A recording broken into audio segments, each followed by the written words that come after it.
right.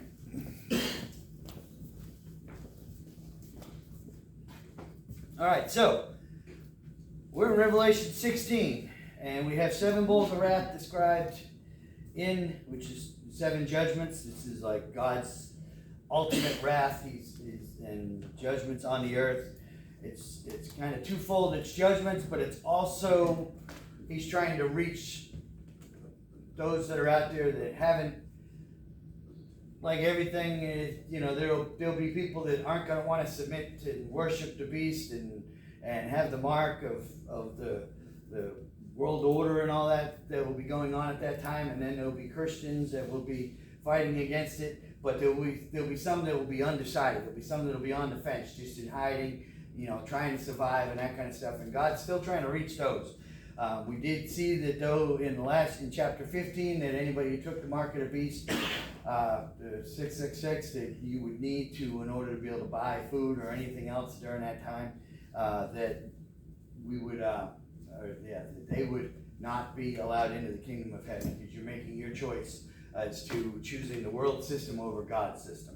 And so that's what he's talking about there.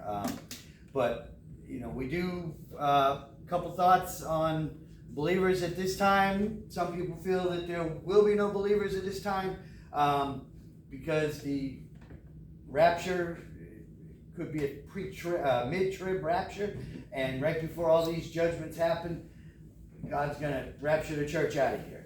A lot of people that subscribe to that theory believe that that's the case, that there will be no Christians left on the earth except for the 144,000 that are told that are going to be here until the very end. Then we also have the possibility that it's what is commonly believed is the pre-trib rapture, that before the tribulation even starts, that the rapture of the church will happen, and then there'll be Christians that will come to faith during the first 3.5 years before all this really nasty stuff starts to happen. So either way, if it's the case of the pre-trib and that the people are here, that there are Christians here, God can supernaturally protect them, as he did the Israelites in Egypt when he brought judgments down on Pharaoh and the Egyptian people and that nation for enslaving the Israelite people all that time.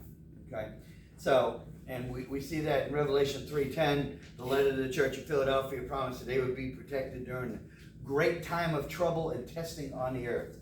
And so that's probably what this is implying as well. So, but again, we don't know how that's going to happen, if he's going to supernaturally protect those that are here, or if he's going to, the rapture is going to happen, he's going to rapture the church out of here right before. Doesn't matter. If we're here to see it, we just need to be ready and be faithful and remain faithful, and that's what a lot of this letter, Revelation in whole, is talking about. It's to be ready. It's supposed to be encouragement to the church that's being persecuted at the time and under Roman oppression and all that. And so it's to encourage them to be ready that this is how it's finally going to end, and at the final battle, we know who's going to prevail. So, okay. So, first bowl of wrath, that's not the slide. Okay. First bowl of wrath is poured out. It's Revelation 6, 1 through 2. It brings sores upon people. Boils, sores kind of thing. And this happened in Egypt. This was, there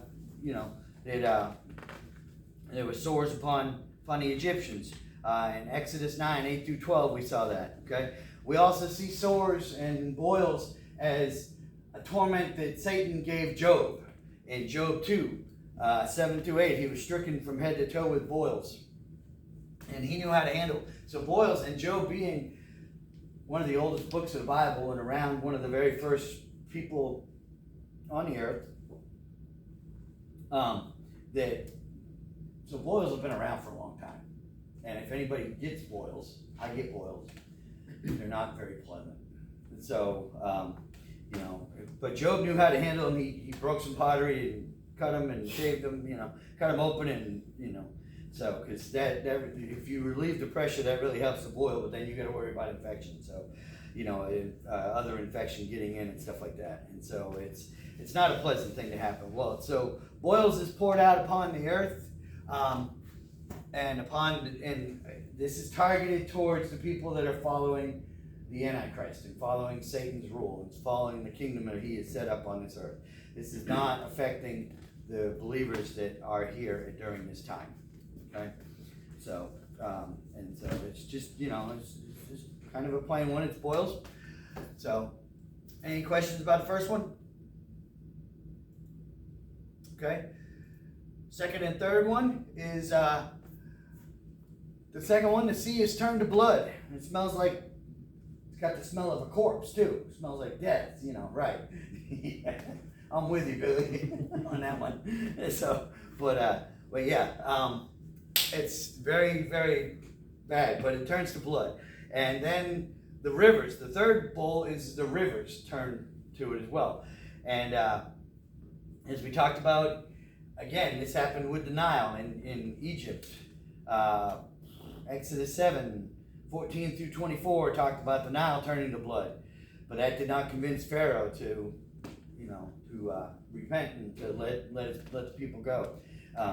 But we're going to see here that anything, even in Egypt, it said that any vessel that held water, that water turned to blood. And the same thing will happen during this time, I suspect. So even all the bottled water and everything that we have, that you guys got on your tables that you're drinking, it's gonna turn to blood. Anything that's got water in it. So soda's made with water, turn to blood. So it would be almost impossible to drink anything at all. And God is doing this against the people who have persecuted and shed the blood of and martyred the believers. And he said there's an angel that proclaims as part of this that they 16, this is verses 3 and 4, and then we go all the way up to 7, 4 through 7, or 3 through 7 is the two judgments. And the angel comes forth and proclaims that this is a right judgment because they have shed the blood of the innocent followers of Christ, and so now they are forced to drink the blood basically that they have shed. And so that's the reason for the judgment. And again, this is only going to affect the ones that are following the Antichrist. The ones that are believers are going to have good water to drink.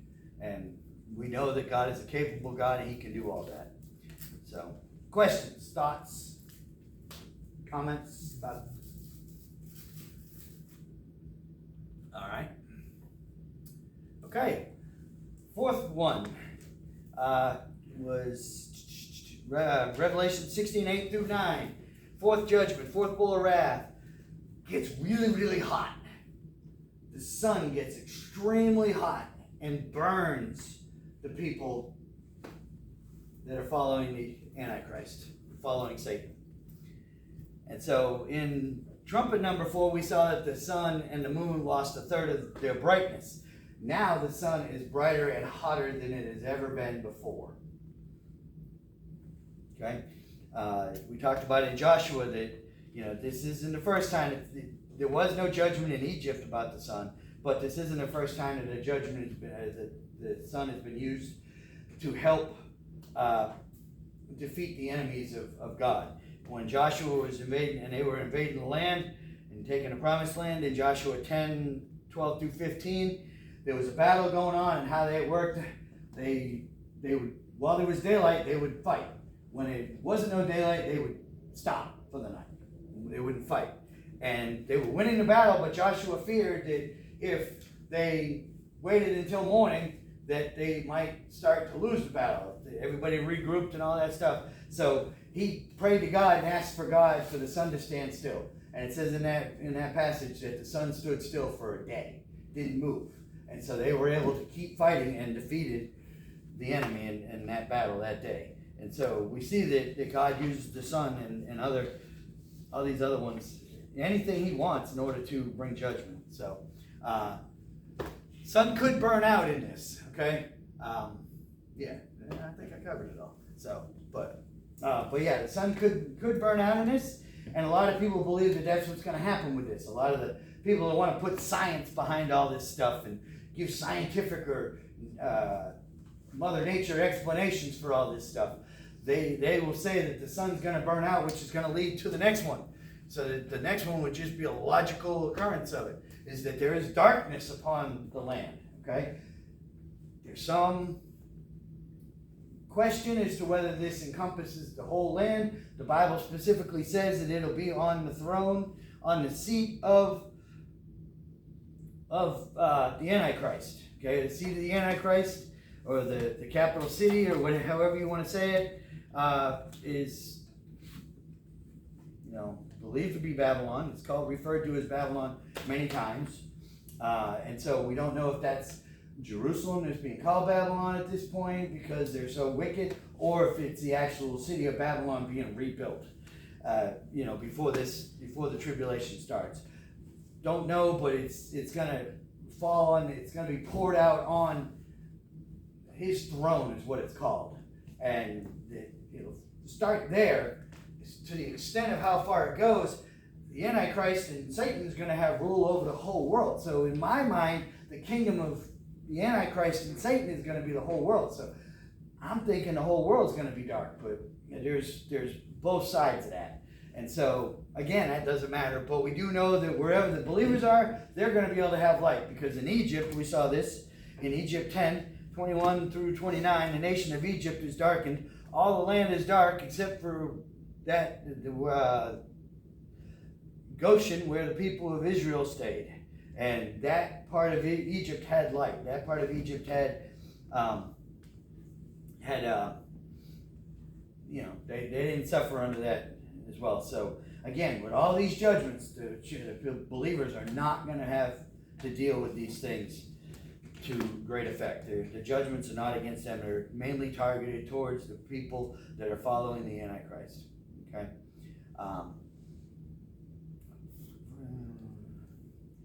Okay. A lot of people are going to say, they're going to want science to explain it. They're going to want to say that the sun obviously burnt out because it was so hot, because of our climate change, and because of our trashing of the environment and everything else that they're talking about now. Which, we need to take better care of our earth, but, how do we know that 2,000 years ago that the weather wasn't doing the same thing that it's doing now? We don't know. So, but, anyways, but they're going to try to explain it away and say that the reason that everything's dark now is because the sun is burnt out and we don't have the sun anymore. And so, that'll be what they'll be, passing off and stuff. Bottom line is that they're still not going to repent. A lot of people are not going to repent, and they're going to curse God. They're actually going to curse God in some of these. And the Bible states that they're going to curse God.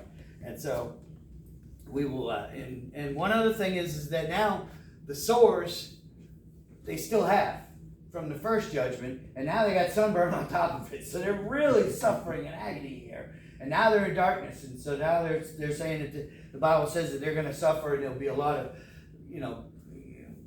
crying out and complaining and wailing and gnashing of teeth, kind of thing like that. And they're going to curse God. They're going to know that God exists because there's no doubt at this point. As much as some people are going to want science to explain it away, say that this is all just science and everything, it's going to be obvious that God exists. So the people that want to deny God and say He doesn't exist, their argument's going to be thrown away and washed down the drain at this point. Okay, so that brings us to number 6. Any questions about the first 5? Thoughts, comments, questions? Oh, it's so quiet today, and I get that I'm trying to hurry, and you guys are working with me on that, but it scares me when you're quiet. So, okay, 6th bowl of wrath, and we talked about this last week, and this is where I kind of got convicted, and I don't feel like I did a good job. Okay, so verses 12 through 18. Then the 6th angel poured out his bowl on the great river Euphrates, and the water was dried up, so that the way for the kings of the east might be prepared. Then I saw 3 unclean spirits like frogs coming from the mouth of the dragon, the mouth of the beast, and the mouth of the false prophet. For they are spirits of demons, performing signs which go out to the kings of the earth and of the whole world, to gather them to the battle of the great day of God Almighty. Behold, I am coming as a thief. Blessed is he who watches and keeps his garments, lest he will walk naked, and they will see his shame. And they gathered them together in a place called, they gathered them together in a place in Hebrew called Armageddon. Okay, so we're preparing. We're getting close to the final battle. Okay, we're getting close to the return of Christ. There's going to be a battle that's going to ensue here soon, and then Christ is coming back, and he's going to end the battle. When Christ comes back, it's over. It's over. There ain't no more fighting. There ain't no more whatever. He's going to end it. Okay. I was getting ready to say the party's over, but I think the party's just going to get started when Christ gets here. Okay, but but yeah, so he's coming forth. So we see here the Euphrates is going to dry up. Okay, I did go and find a map this week. If I can get my mouse to work. All right, Euphrates River. Okay. You got the Tigris, you got the Euphrates. They're spoken about from the days of Genesis. They're talked about in Genesis, okay? It is believed because it talks in Genesis about the Tigris and the Euphrates in the Garden of Eden, that somewhere around here is probably where the Garden of Eden was, where these two rivers come together, okay? So what's going to happen is that the battle is going to happen, and Israel's over here, okay? But the battle is going to happen over in what's called Megiddo, or in Hebrew Armageddon, and it's a valley that a lot of people there's been a lot of battles in this valley throughout history, okay? Saul died here. King Saul, the battle that was there, he died in that valley, okay? There's been so many. During World War I, the Allied troops invaded Turkey by going through the Megiddo into that, and so what the judgment here is that the Euphrates is going to completely dry up, so that the kingdoms of the north, Turkey and Iran and all these other ones or whatever, are going to be able to just march right on through and come down here and gather for the final battle.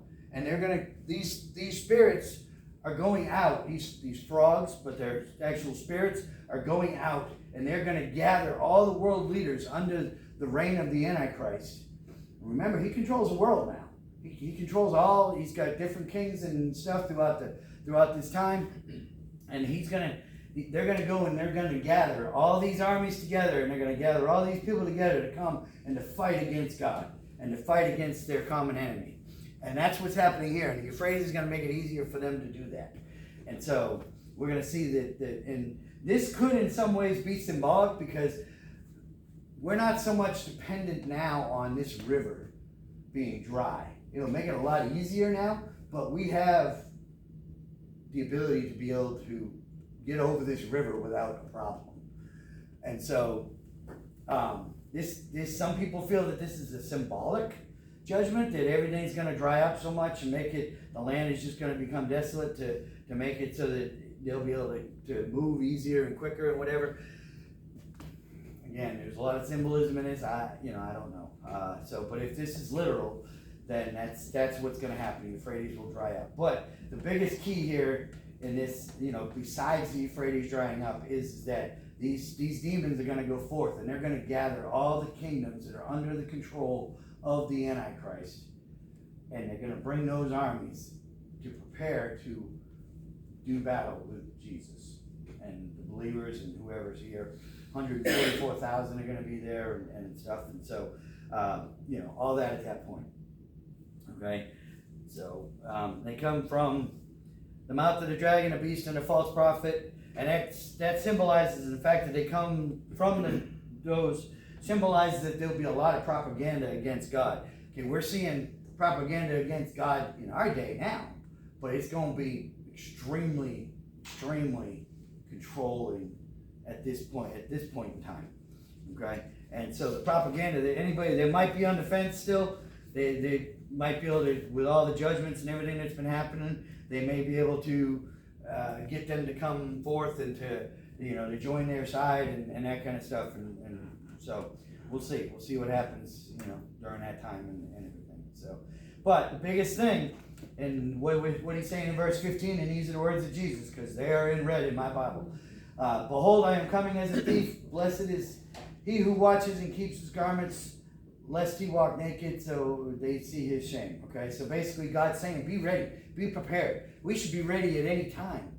Okay, some people feel that these judgments are happening now with some of the world events and everything that are going on, and some of the wars and everything else. Some people feel that this stuff is going on now. Some people feel this stuff has already happened, and we're living in what's called the millennial, or not the millennial age, but that would be the rule of Christ, and I would imagine that things would be a whole lot better. But there is a point in time that Satan is loosed on the earth after all this happens for a period of time to try to go and deceive the nations. And we're going to study about that here in a few chapters. And some people feel that we're living in that time where Satan's been loosed again on the earth and he's out trying to deceive people. And, but I don't see that. I think, we haven't seen total world domination yet. We've seen a lot of people try, but we have not seen world domination yet. We've seen Hitler try, we've seen Napoleon try, we've seen the Roman Empire try, we've seen all the Medes, Persians, all these different empires from throughout history try to conquer the world, and it hasn't happened. And so, but we are going to have a one world government, one world religion, one world economic system, and all that stuff. And so, and there'll be one ruler over the whole world. Okay. So, but we are told to be ready, not fall prey to the propaganda and the sweet talk that the Antichrist puts forth and the false prophet. Okay. What's one thing that temptation looks like? Does temptation look bad? No, it's good. Enticing. Very enticing. Very enticing. Attractive, enticing, leads you astray very good. So what they're going to say is going to sound really good. And that's what's going on now. We're seeing some of that now. And all that's gone on throughout history, that there's been people in power and people of influence that have been able to say and do the right things that cause people to follow them and lead them astray and that sort of thing. So, all right, that's 6. Any questions? Yes. You said that the Antichrist is going to draw leaders to go along. Is that former leaders? Are they coming from the dead like Hitler, Mussolini, anything like that? Should be the world leaders at that time, because he's gonna rule the world, but he's gonna have appointed kings, what's called kings in the Bible, and they're gonna, in Daniel, I believe it refers to this, where there's supposed to be 10 regions of the world under the Antichrist control that's gonna be out there, and they're gonna all have a little reign over there. So there may be one over North and South America, there may be one over Asia, there may be one over Africa, there may be I don't know how it's rely on the people from the past, like I said, like Hitler and that, to rise them, because he's coming up and the devil's there. The devil's there. For sure isn't in heaven. Right. So yeah. I don't see the past dictators and rulers coming back to life for this. I think this is the rulers that are in power now, or during this time, that are assisting and ruling their own little kingdom of the world for the Antichrist, and then he's going to oversee it all. So, it'd be like we got use here. We got one president,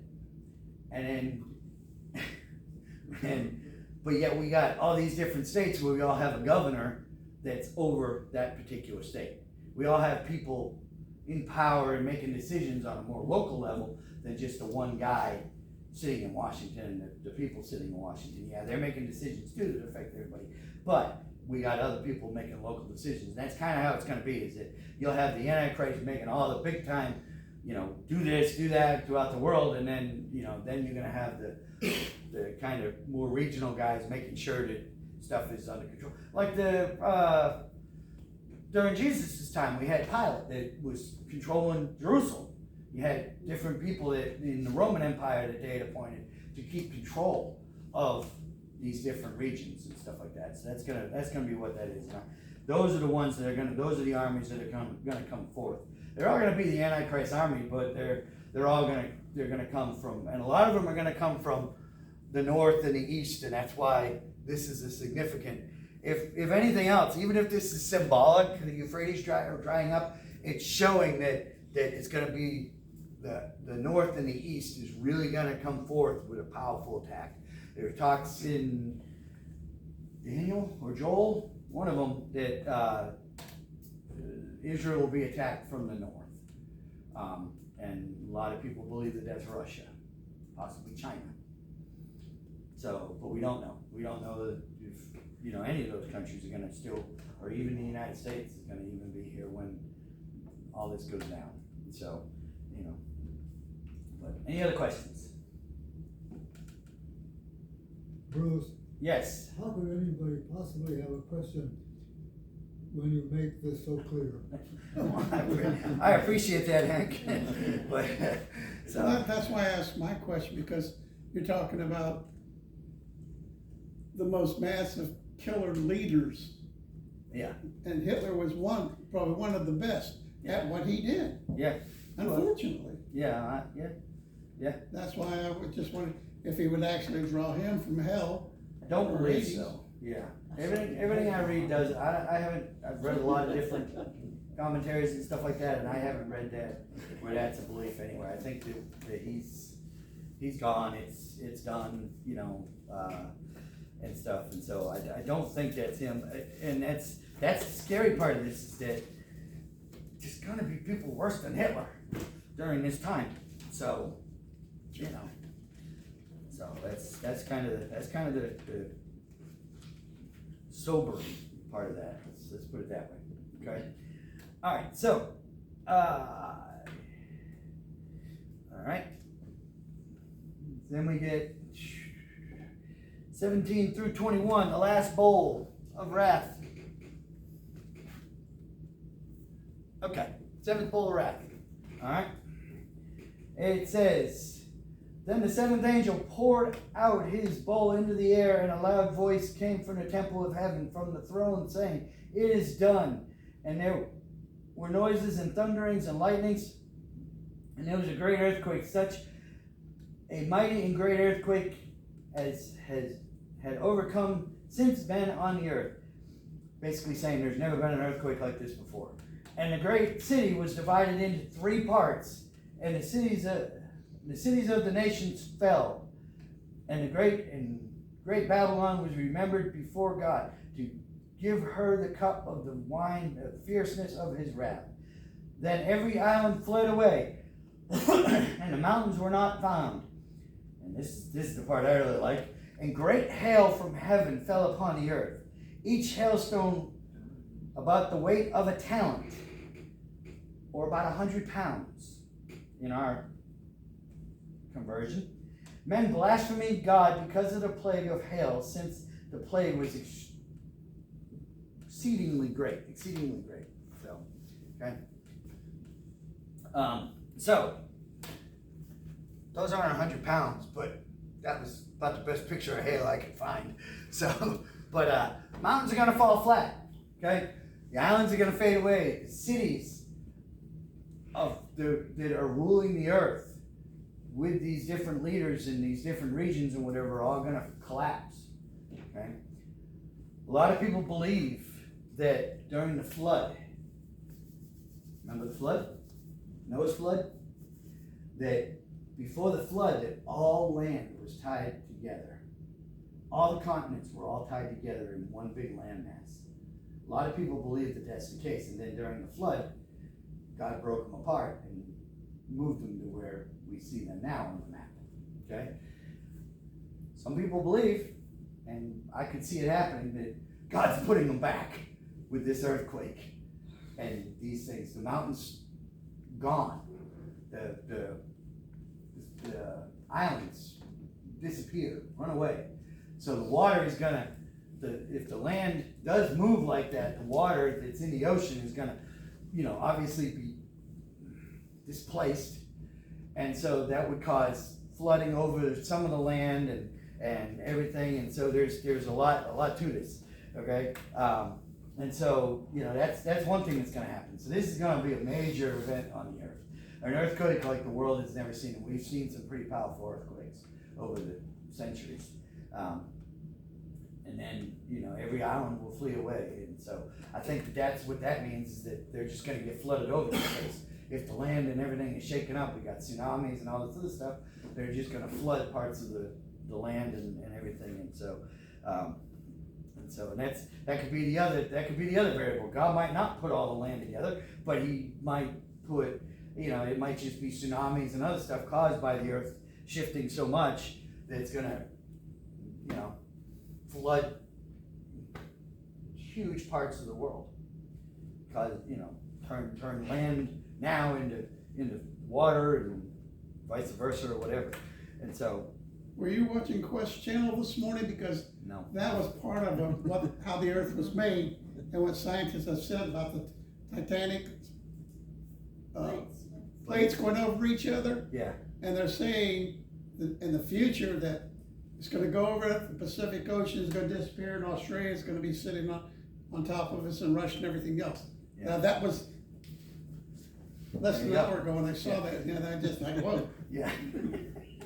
You didn't know you were getting a precursor to this today, did you? Yeah, very Yeah, but yeah, so, and even, there was a movie several years back, Nicole and I watched, and I wouldn't waste my time watching it again, but it talked about,